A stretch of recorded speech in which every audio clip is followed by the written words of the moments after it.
ఇదే కదా కథానందలహరి, ఇది కమ్మని కథల లాహిరి,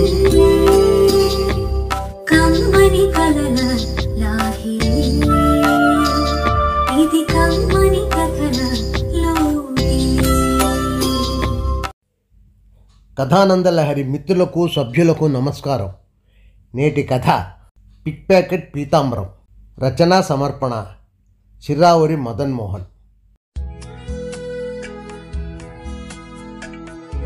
పిక్ ప్యాకెట్ పీతాంబరం మళ్ళీ జైలు నుంచి రిలీజ్ అయ్యాడు. ఈసారి జైలర్ గట్టిగా వార్నింగ్ ఇచ్చి ఇక పిక్ ప్యాకెట్ కొట్టను అని దేవుడి మీద ప్రమాణం చేయించాడు పీతాంబరాన్ని.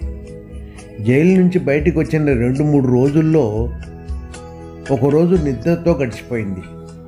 ఇంకో రోజు తన పాత కేడీ స్నేహితులతో గడిపాడు పిక్ ప్యాకెట్ పీతాంబరం. 3వ రోజు అరచేతులు దురదపుడుతున్నాయి. కానీ జైలర్ అరచేతిలో వేసిన ఒట్టు అడ్డుపడి దొంగతనం చెయ్యొద్దని హెచ్చరిస్తున్నది మనస్సు. కొన్ని సమయాలలో మనస్సే మన్ని అడ్డదారి పట్టిస్తుంది.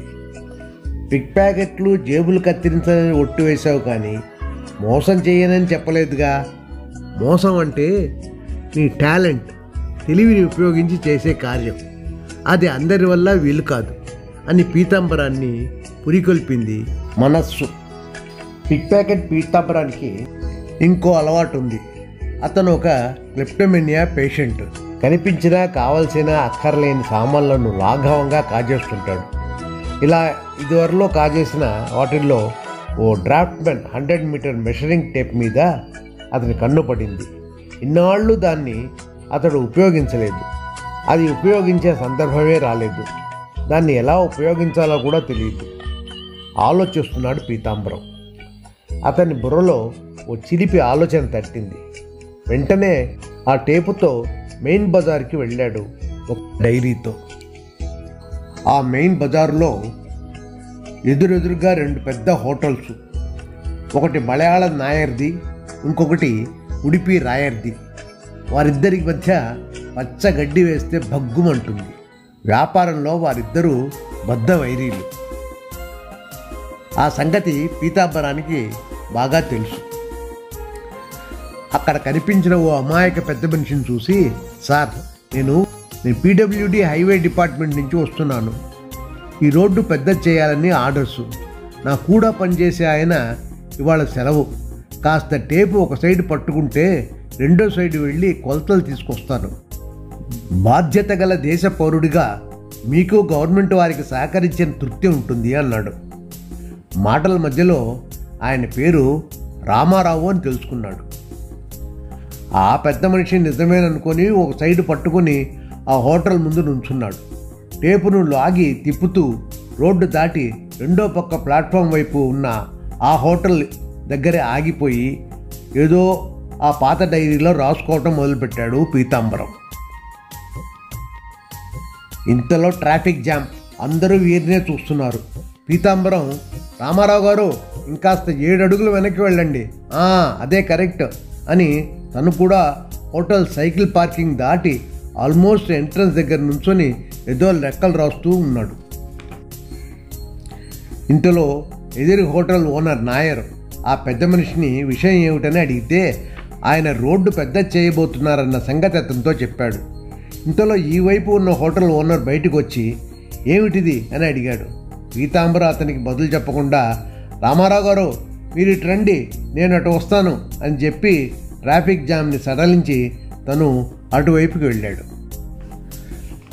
తను అడిగిన ప్రశ్నకు జవాబు రానందున ఇసుగు భయంతో ఉన్న రాయర్ ఆ పెద్ద మనిషితో మర్యాదగా ఏమిటి విషయం అని అడిగాడు.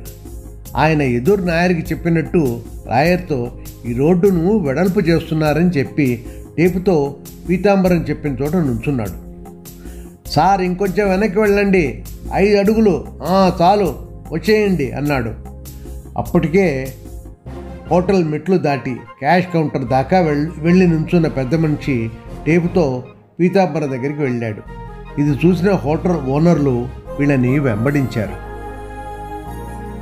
పీతాంబరం అమాయక పెద్ద మనిషికి ధన్యవాదాలు చెప్పి ఆయన వెళ్ళేదాకా కాచుకొని తన టేపు డైరీతో బయలుదేరిపోయాడు. వెనకాలే వచ్చిన రాయర్, ఏమిటి సార్, మా హోటల్ క్యాష్ కౌంటర్ దాకా వచ్చి కొలతలు తీశారు, ఏమిటి సంగతి అంటే, పీతాంబరం, ఏం ఆయన చెప్పలేదా, ఈ రోడ్డుని విశాలం చేయాలి, కొన్ని బిల్డింగ్ల ముందు భాగం కొట్టేయాల్సి వస్తుంది, అందులో మీది ఒకటి అన్నాడు రియాక్షన్ కోసం. ముందు మీరు మా హోటల్ లోపలికి రండి, అక్కడ ఫ్రీగా కూర్చొని మాట్లాడదాం అని గౌరవంగా తీసుకెళ్ళాడు. ఇప్పుడు దీనికి ఏం చేయాలి అని అడిగాడు.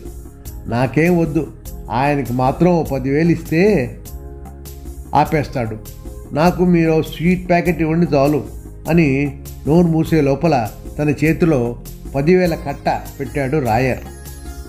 మిల్క్ స్వీట్ 1 కిలో ప్యాకెట్ చేయమన్నాడు. దానికి పీతాంబరం, అబ్బే మా పిల్లలకు బాదం హల్వా కావాలి అన్నాడు. అది పాతది సార్, మిల్క్ స్వీట్ తీసుకెళ్ళండి అన్నాడు.